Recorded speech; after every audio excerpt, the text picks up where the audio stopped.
welcome again to the Architecture Lobby's Biennale interview series. I'm so excited that ArchiteXX has been able to join us and talk about the really powerful work y'all have been doing. Um, I know that y'all have put some thought into the questions you wanted to answer, and we're really excited to hear about your responses. But maybe we just go around the room real quick and introduce who we are.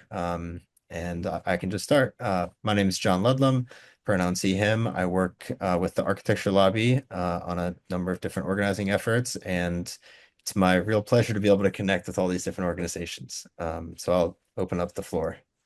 Well, thank you so much. I'm Lori Brown, and I'm one of the co-founders of ArchiteXX, and I've been leading it for many years. And I'm very excited that we were invited to be included in the conversation. And actually, Lori, I think you should explain a little about what ArchiteXX is. Sure. So we are an organization that seeks to bridge between the academy and practice. We realized that there was a lot of organizations for women already in practice and for a number of for organizations for students while they were still in school, but there was nothing that really focused on that transition between the two. And so our organization really seeks to create opportunities for students, recent graduates, all through different generations, but really focusing on that bridging between the two because we think that there's a lot of potential and energy that needs to be ignited to really push the discipline in a much more forward momentum. Right. And just to add to that, women in architecture school, coming out of architecture school, entering the profession have some really significant needs for certain kinds of support.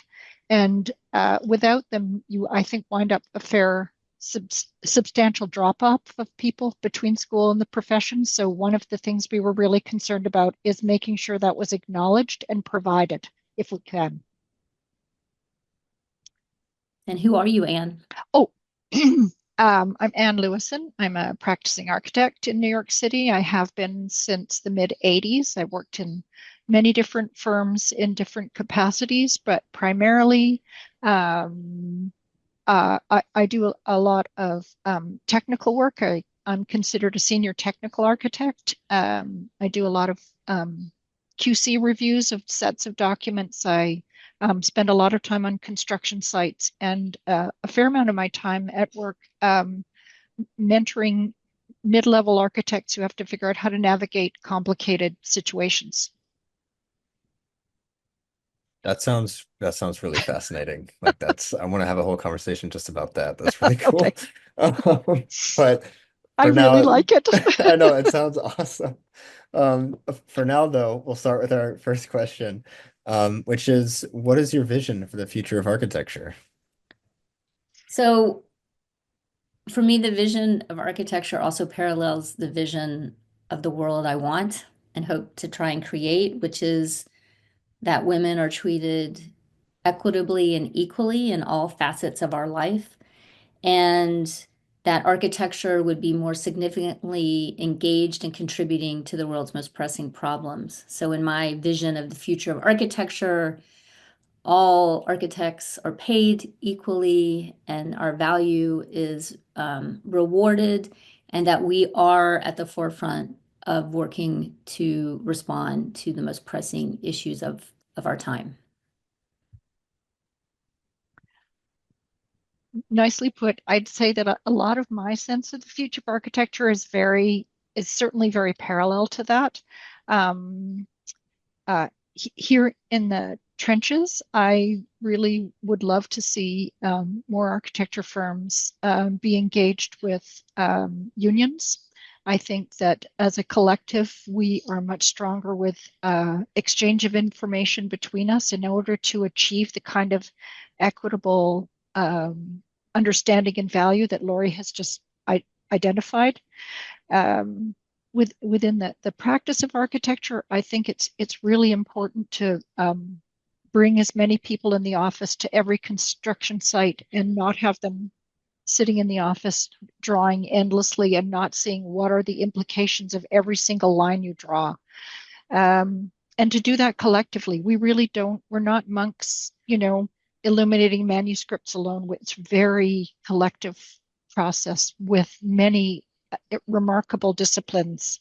Um, and the people that we work with are what makes the work engaging and what makes it remarkable once it's built.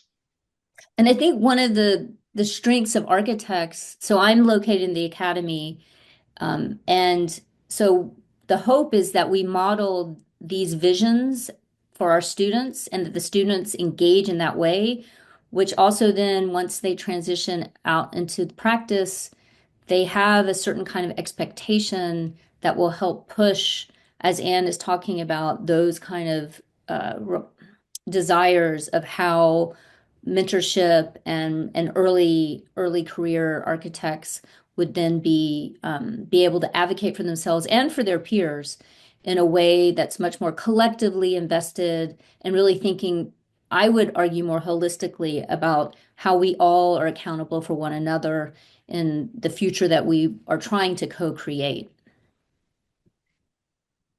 Absolutely. Yeah. Thank you so much for those answers. I think that, there's the collaborative ideas being talked about here is so they're really so central to the profession and like how we create create the work that's on our shoulders is it necessitates connection and collaboration. Um and yeah, so I mean, to segue from that into more talk of working together, what advice do you have for people looking to get involved in organizing around the issues that you're focused on? Anne, do you want to start? Because I Okay. Okay. Um, well, I think architects is a very interesting little group. It's I'm going to say small but mighty. Um, and it's certainly for women in the profession, it's been as inclusive as we could possibly be. And the range of topics that we approach are not just professional, but also personal. I think one of our strongest events was a couple of years ago when Roe v. Wade was being overturned. We held an event at the Center for Architecture in New York, and we brought in a lawyer and a human resources person from a firm and an architect, and we had a moderator who'd been very involved in this topic. And it was at a time when the topic was really terrifyingly immediate and having effects all over the country. We were trying to understand what architects could do, both for ourselves, if we worked for big corporate firms in different states, what were our opportunities to understand what other people were going through and support them. and I think our advice is to find organizations, people that are like-minded with yourself and your vision of what you hope to engage with and to show up. I mean, part of this is doing the work and being active, taking action. And so I think that's one of the most important points is that if you want change to happen, you have to participate in making that change happen. And I think all of the things we do in architects have been really centered around action-oriented endeavors, from exhibitions to reading groups to writing groups to mentoring groups to lecture series in schools of architecture across New York State to writing more women into Wikipedia or WikiD efforts. Like everything we do has an action-oriented component. And so we try to provide multiple and many myriad opportunities for people to get engaged, to get involved and get engaged in areas that we hope, people will find interest in. But I think ultimately it's, where do your passions lie and how can you use those passions to advocate and push for change in the directions of things that, you're passionate about. And I think architects, that's really at the crux of all that we aspire to do. I I think that the representation of the group we have really supports what Laurie just articulated. Laurie in academia, me in practice, Ryoshi at the PDC, Tammy has a marketing firm for architects. We have a really broad expanse of how people interact with this profession and a tremendous respect for all those contributions and what it takes to get this to move forward. Right. I think also, I think people have to find their spaces too, where they feel comfortable and where they feel that they are a part of that community. And I think to Anne's point, we are interested in the diversity of types of locations people could be in within the practice and within the academy and as students. So it's not prioritizing one over the other, but it's really much more of a very large umbrella that we see being able to support these very different, not always, but different positions within the academy and practice. Awesome. Yeah, thank you so much for that. I know that those were a couple questions that we had discussed addressing during this interview, but I also, just out of my own curiosity, I'm curious if there are any like initiatives that Architects has embarked on that y'all have found particularly compelling, either like for yourselves or for the people that y'all have worked with. Well, personally, I think one of our strong suits has been some of our exhibition work and Mm, public programming centered on these exhibitions. The most recent one was Now What? Advocacy, Activism, and Alliances in American Architecture since 1968, which traveled around the country since 2018, and then a hiatus during COVID and ended at the Boston Society of Architecture. And that brought together a very diverse history that has not been organized in this way before. And we're working on a book that would build off of that exhibition. And we had some really incredible programming at the different venues that it was hosted by.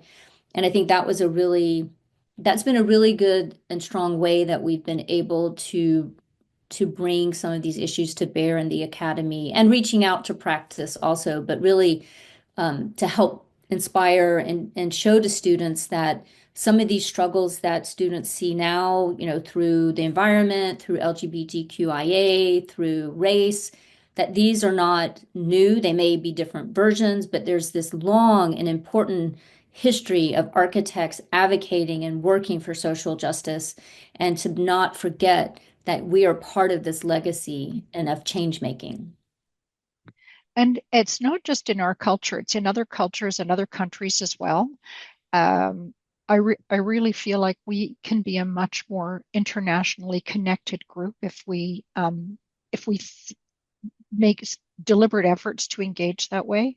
I've been lucky enough to study in other countries, and it is tremendously informing um, of how people design, how people build, and what their considerations are.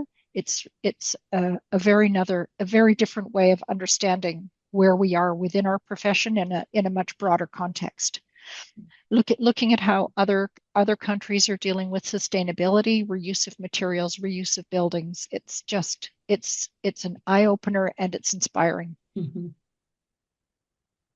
yeah, and that's like such a thank you for uh remarking on that, because that's like exactly what we're trying to do here is talk with a bunch of organizations, some of them, many of them outside of America, and have this space where all these groups can be in conversation, kind of literally with each other. And so I'm yeah, really looking forward to seeing this put together, and then also um, yeah, thankful for all of the folks that have been able to contribute, including yourselves. So unless there's anything anybody wants to end with in particular, I would say thank you again so much, and it's been a really lovely conversation. And yeah, thank you. And Great. thank you. The one thing I would add is that Yeah. change is not possible without solidarity building. We Mm, can't remain isolated. And I think to Anne's point, to be working across nations, across these boundaries is critical for the kind of change that needs to happen in the world. We have to work. We have to build solidarity with each other. And now more than ever. Yes. Yes. mm, hmm.